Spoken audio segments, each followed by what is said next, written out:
Hi, everyone. Welcome to our August Book Club Favorites event. This month, we're discussing the St. Ambrose School for Girls from New York Times bestselling author Jessica Ward. Today, we are joined by the author herself. We are also joined by Jess's editor, Hannah, and her incredible book agent, Rebecca, to help lead the conversation. Before we get into our discussion, I just want to let everyone watching know that 3 lucky viewers could win a signed copy of the book. And to enter to win, for your chance to win, just leave us a question in the comment section of this video, and we'll do our best to answer as many questions as possible live on screen today. And now on to book club. Jess, thank you so much for joining us today. Thank you for having me. Of course. Can you kick us off by telling us a little bit about the book? St. Ambrose School for Girls is a book that came to me in a dream, and it stars Sarah M. Taylor, who is a 15-year-old girl who goes to a prep school in Massachusetts in the early 90s. And she meets a lot of people there, including her bully, and lots of things happen, and someone wakes up dead. And it is sort of a story about an outsider coming into her own, and then also a murder mystery. It's a pretty great book, I will say. So I feel like there's so much to say about this book. I love it. I love the chance to come back and talk about it again because it feels like it's been a long time since I got to work on it.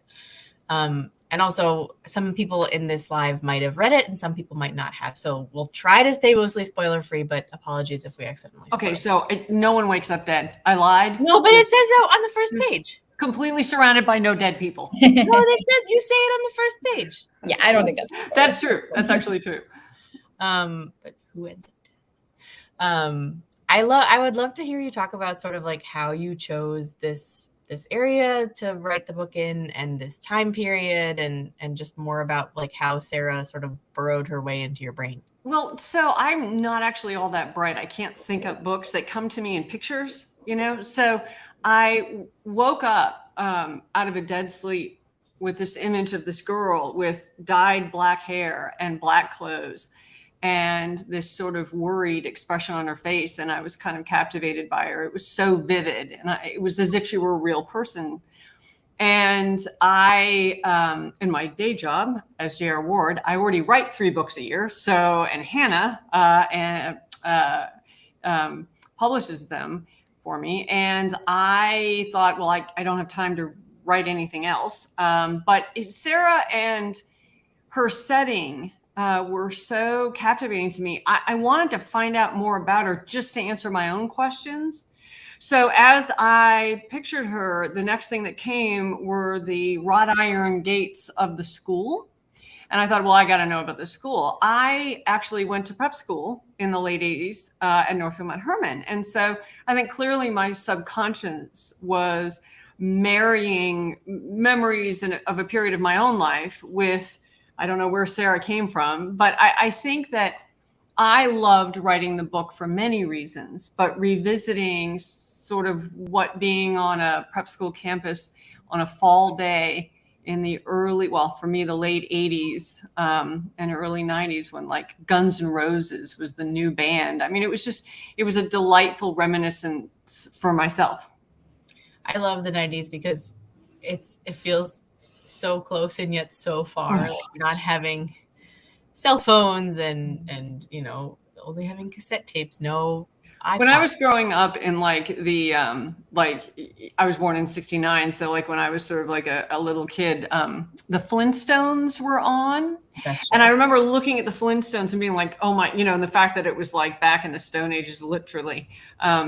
Those cartoons that my parents remembered from the 40s and 50s were like, to me, dinosaurs. And now, like, the idea that I'm actually looking back on the Guns N' Roses and being like, yeah, that was the dinosaurs. It's kind of like, oh, the passage of time is real. But nothing about this book feels like it's set that far in the past. Like it's 30 years ago, but not. It feels so. Yeah. I mean, I think that talks about like how although the times change, the human condition doesn't. Yeah. And I think for me, I enjoy, well, back when I read anything, which I don't anymore, but like I enjoy books with very distinct landscapes, whether it's a time landscape or it's a physical landscape or it's a familial landscape. And so one of the things that I loved about being in St. Ambrose was that it's a landscape all of its own in terms of the time and the setting. And then you add in the people. Yeah. Well, and I think, sense of place is something you're so good at. I always love hearing about your writing process and how it comes to you in pictures because you are such a vivid writer. And, St. Ambrose for me, like, this sounds weird, but I feel like I can smell the campus and like that pencils and books and library sent to it. I think it's a great book for this sort of back to school time. As much as I love summer, we are getting there. And I think that 90s nostalgia is so potent in the book, and that comes through in the music choices. And I just, love hearing the references to Nirvana. And I'm curious, are these all parts of your music taste that really help take you back there or take you? Well, it's interesting that you say that because first of all, I'll say one of the things that I love about the book is that there's no social media. Yeah. The people in the book interact human to human. There's none of this distillation behind keyboards and screens. Not like we're doing right now. Hello. And I think one of the things that when I think like back about the X-Files,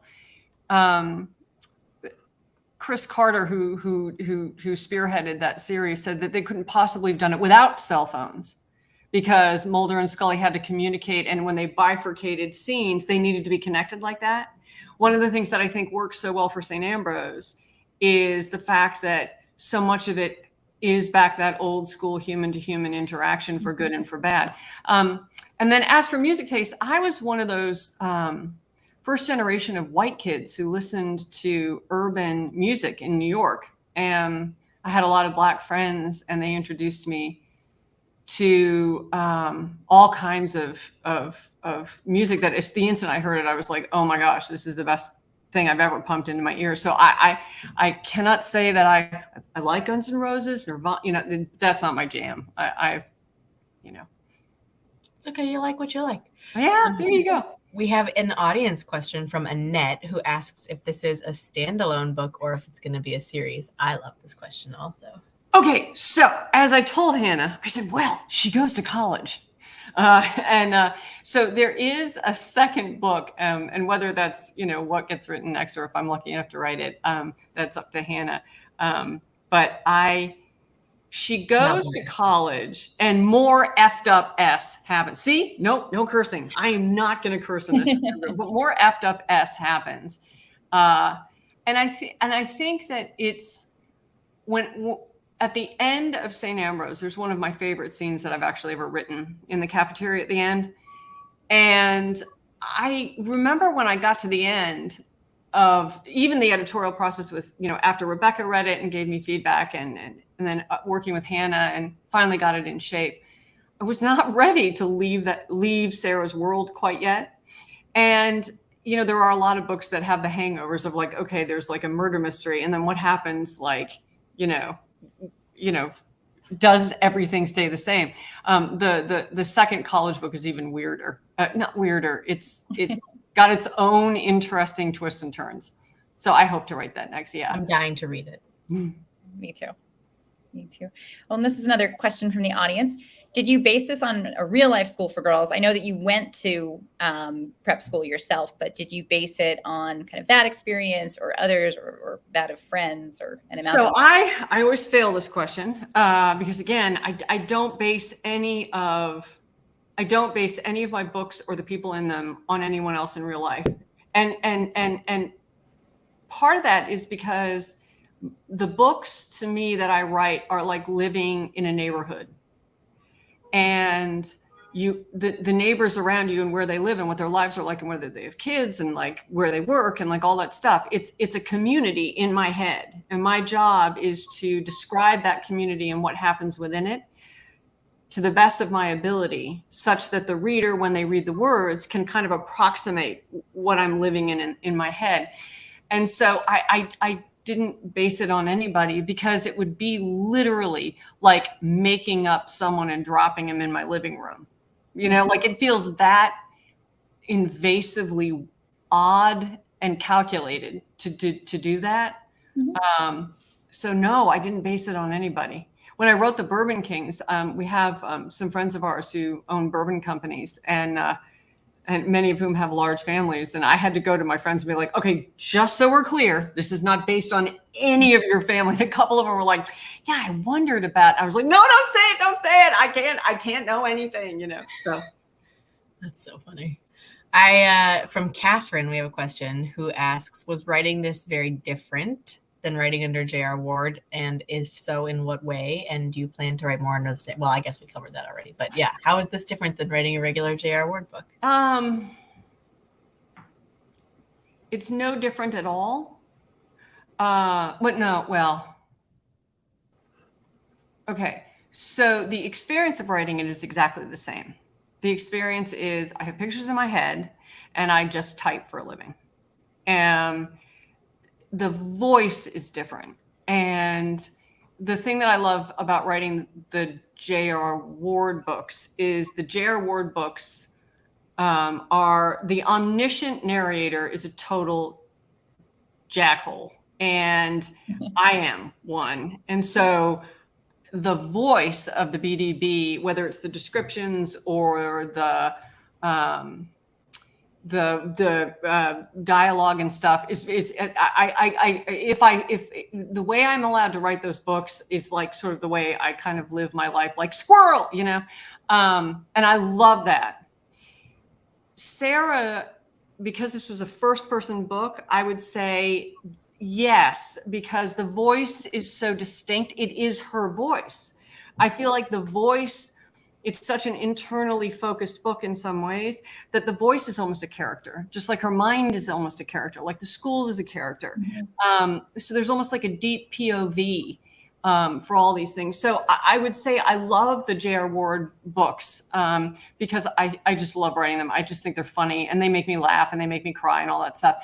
I did find that Sarah's internal monologues and internal voice, it fascinated me and I loved writing it, and it was very different. But the experience of having pictures in my head and getting them down on the page is the same. Sarah's voice is my favorite part of the whole book. Oh, I just love her. It's wonderful. I always think, Jess, you're one of the most purely creative people I know in how your process works and things just flow through you. So I love hearing about that. Well, it's the good news and the bad news. I don't have a big plan anyway. It was interesting. Like for anyone who has not watched The Righteous Gemstones, my husband and I are watching it now. And if you look at the first season, the first 9 episodes of that, I'm actually on episode 8, having finished it. The narrative control the writer room has with all of those people, all of those plot lines coming together. It is a calculated masterclass in how to think something up. Mhm. And I have found myself at parts of my career being envious of writers who can have that kind of control over their subject matter, because I think if I try and influence the pictures in my head in any way, they stop talking to me. They just go dry, and I have nothing. I have a black void. And so I've often thought my books could be better if I could be more calculated, but I can't. I love your process. It's Yeah, fascinating. me too. Me too. We have another audience question from our Mel. Do you have any direct experience with someone who is bipolar? Your descriptions of her state of mind are so vivid. Well, so I'm glad that you asked that. One of the things that Hannah and I and Rebecca and everyone, like, if you are going to, no, I do not have any direct experience with someone who's bipolar. Sarah's mind and the way it functioned in her reality became apparent very quickly in the beginning of the book. And I almost stopped writing the book because I think as an author, if you portray an experience that you have not lived, you better be pretty effing careful about it, because it is disrespectful to use something like bipolar disorder as a plot device. So I actually started, part of the reason why the book took 3 years to write is because I was really careful to talk to people who had bipolar and to educate myself about it, how it was treated in the 90s, which is a little bit different than it's now, obviously. So I wanted to make sure that I handled Sarah's mental health in a very respectful way, and that required a great deal of research. And then after everything was done, I actually made sure that it was vetted with some people who had experiences either with loved ones who have bipolar or who have bipolar themselves. I feel like you nailed it. It feels so just like vivid and real, and like her mind is just a fascinating place. I agree. I totally agree. We have more questions from the audience. We also, don't forget, if you ask a question, you can be entered to win one of 3 signed copies. Yay! By Miss Jessica Ward. Jennifer asks, which of your characters most surprised you, and who did you most identify with? Okay, in St. Ambrose, or can it be any book at all? I would say in St. Ambrose, but if you have a better answer than another book, tell us both. Okay, so in St. Ambrose, I feel like the poor geometry teacher who's such a social misfit is me. I have no social graces at all. I just am very awkward, and I was even more awkward when I was 15. But I think, all kidding aside, I was an outsider when I was growing up, and so that part of Sarah really resonated with me.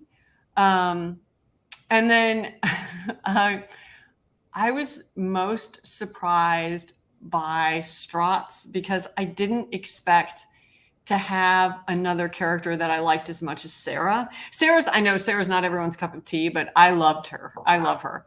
But the fact that her roommate was this like cigarette smoking, iconoclast legend like Strauss, I was surprised by how much I just loved this other character who is this side thing.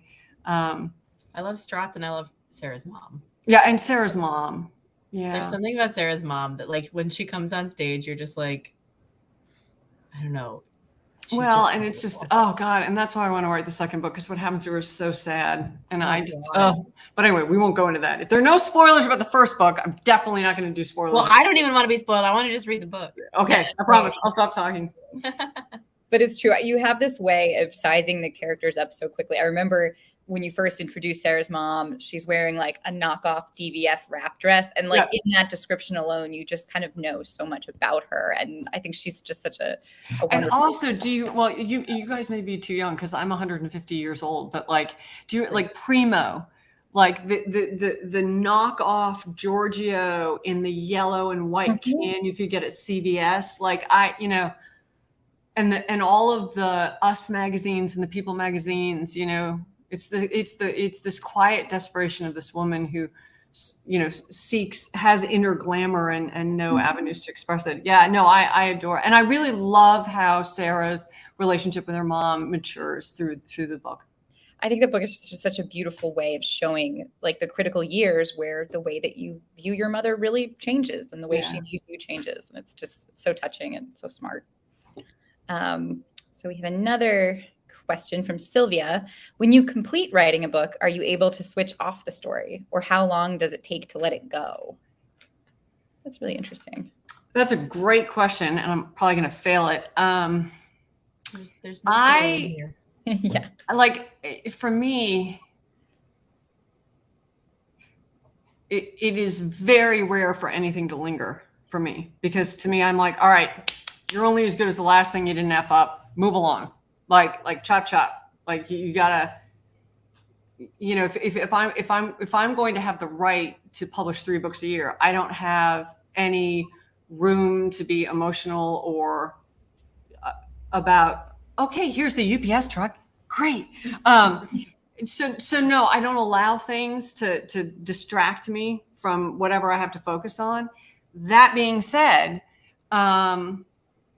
when Sarah came to me in that dream, it was highly unusual for me to get so captivated by this other thing it's totally outside of my character. And so I set my alarm up 2 hours. I set my alarm for 2 hours earlier every morning, and I wrote the book outside of doing my day job because I couldn't let it go. And then I feel like I write it for myself. I write all my books for myself as the reader. And then whatever we edit or change afterwards, I am at peace as long as I get it on the page as I see it. But yeah, no, I would say I couldn't let Sarah go until I wrote her down, if that makes sense. Yeah. I'm always afraid I come off as like a hard A, but I mean, there is a part of me that is just utterly relentless. And so things get trampled underfoot sometimes. You're a hardworking lady. Nobody could deny. Catherine says, I love the cover. Did you have any input into the design and title? No, because I am like a tasteless tool. The great thing about being a gallery author and a Simon & Schuster author is the art department is absolutely incredible.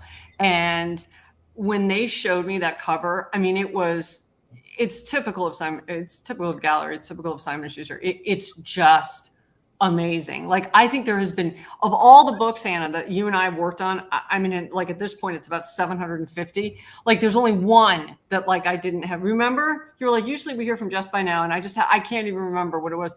But out of all the, I mean, it was so the color, the looming sort of dark, the ivy, the school. Oh my God. So I have no input. I have to say this other than it's perfect. Yeah. This was probably the easiest cover process I've ever gone through because we saw like, I don't know, maybe 5 or 6 options. And this was option A. And our publisher saw it and was like, that one. And I saw it and I was like, that one. And then she was like, send it to Jess. And then I did. And we were like, okay, great. Like, it was, yeah, it was just there. Like, I'm getting goosebumps thinking about seeing that cover for the first time. It was just me too. Great. It's perfect. It's like a little creepy, but also like bright pink. Yeah, I love it. And actually, because usually I wear I wear a lot of black. And so for Jessica Ward stuff, I'm trying to bring a little bit of color. My friend Tosca like wears a lot of color, so I'm trying to like branch out. It's not working, but when I did my event in Boston for it, I wore a pink dress. Like, it was great. Love that. It's very of the moment too with Barbie. I feel like we're all just right. Yeah. Right. Absolutely. Definitely. So we have a question from Sylvia who says, I loved the book. Thank you, Sylvia. We love to hear that. Is there something specific you hope readers will take away after reading? Yeah, that I didn't F it up. Or that the book didn't suck. No, I'm one of these. And again, I always feel like I fail these things. I believe, and I know this is going to come across maybe oddly, I believe in the sanctity of a reader and their reading experience. Like I remember when I was a reader, I don't want anyone telling me anything about how this is not what you mean. I understand this, but like the only thing I ever want as an author is for a reader to go away from a book of mine having had a personal experience that's private to them, that whatever is on those pages was worth the time out of their lives and the money out of their pocket. And so, no, I would just hope that they feel like, that they don't go, oh man, that was 10 hours of my life I'm never going to get back. Like that literally is the only thing that I hope for in any of my books. But yeah, I fail. No, I think that's true. Like, why do we do this job? Like, we want to entertain people. We want them to enjoy what they're reading. We want them to read a good story that's well told. Like, I think St. Ambrose does that in spades. Exactly. So you didn't fail. Nice try, but you didn't. Susan says, are any of the characters just villains to you, or do you feel like you have more sympathy than that for some of them? I love this question. That's a great question. No, I pretty much like it when the bad guy gets it in the ass. I really like, I'm an eye for an eye, tooth for a teeth for a kind of person. And like, I like it when bad people who do bad things have bad things happen to them. That being said, in the Black Dagger Brotherhood world, I love Davina. Davina is like one of the two new antagonists in that world, and I find her utterly delightful. So maybe I do like her, but I like her because she's so id. Like, or no, she's whatever it is. It's like the id is the internal, like unrestrained, just like appetites, everything. And I do like her. Well, and also like you don't write your villains as just like paper thin, two-dimensional. Like the villains, especially in St. Ambrose, like they are their own people. Mm-hmm. Yeah, but you actually, Hannah, I did fail when I was like 15 and like getting bullied because I was neurodivergent and a hot mess. When you're getting bullied, I didn't spend a lot of time wondering about the motivations of whoever was targeting me or coming after me. I just wanted to survive and get through the day. And I guess maybe that was more like 6th grade than being 15. And you actually brought up, which later after I had fixed, because every time you go through a book and you revise it, you fix a bunch of stuff. And then it's like changing your carpet in your living room and you realize that your sofa looks awful. So you swap out the sofa and you're like, these drapes are a disaster. And then you swap out the drapes and then you're like, I got to repaint this place, So every layer of revision improves the base and elevates the base of the book. And then you start, as you go higher and higher, you're able to have space to fix things that are at much higher levels. And I did find my last go through that you were actually right. God, I thought someone was whistling. Jesus, it's the cops. Get the dogs. We're going on the lam. I thought that was you. And I was going to be like, wow, that's not New York City. Oh, it is. Live from New York. Sorry, everybody. No, but I just, so you were right though, Hannah, because by the last revision, I was like, yeah, she's right. We got to put something in here because, the reader needed that information. Like, even though I didn't need it, but I already know what's in my head. Again, for them to have the experience of what I'm seeing, they needed that. And that was right. You were absolutely right. The book was so much better after Rebecca read it. And Rebecca was like, I don't know what to do with this. This is like, oh, we're going to have to work on this a little bit because it was so relentlessly internal, the first draft. And Rebecca was right. She's like, you've got to lighten this up a little bit. And then by the time it got to you, Hannah, it was less of a hot mess. And then you really shaped it. It is a demonstrably better book for all of your work, which I'm very grateful to both of you. Well, Easy to work in a good book. Very modest. I loved it. And the voice and that vividness and that character of Sarah was so prevalent and present right from the beginning. And, she knew that she had something there, and so did I. And then so did Hannah. And now so do all of you. It was an interesting question from Tanya. As this took place in the 90s, are there any BDB Easter eggs in there? So, usually in the BDB world, and even in some of my other books, there are definite Easter eggs that connect things. Like even my silhouettes, Spike is clearly a half-breed relation to Zadist and that whole line of people, because based on his eyes. But no, there was one line in it, I believe, that made a reference to a vampire that I did put in, but it was more like a teehee, than anything that was substantive. But yeah, no, I in the Black Dagger Brotherhood, where all of the books have crossovers and little references and all kinds of things. And I love that. That's why I like the Deadpool movies, for example. Oh, geez, Colleen's back. Hi, guys. Sorry, I popped back in. And I just want to say, Jess, you made it through without any curses. So that is, I think, a record. And yeah, it is. It's all over social media.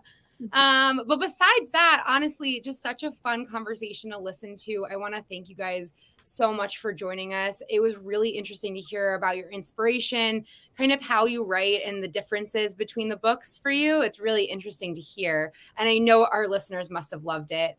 I also want to give one last reminder that you can still post a question in the comment section to be entered to win a signed copy.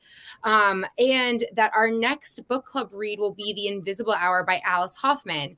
You can join our Facebook group and follow us on Instagram to learn more. And to keep up with Jess, you can follow her on Instagram and Facebook. And if you loved hearing her discussion today, talk about her process, you can follow her YouTube channel where she has J.R. Ward runs her mouth about and ... So please go follow her there. I've watched some of the videos. They are so funny. They're really entertaining. And just to close this out, guys, I just want to thank you all so much for joining us. It was a great conversation, and I hope everyone here has I just want to say thank you very much for having me. I'm very grateful. I love my publisher. I'm very, very lucky, and I love my agent, and I love my editor. So thank you very much for having me and putting up with my S. We love you, and thank you so much for such a great time this afternoon. Bye, guys. Bye. Thanks, everybody. Bye.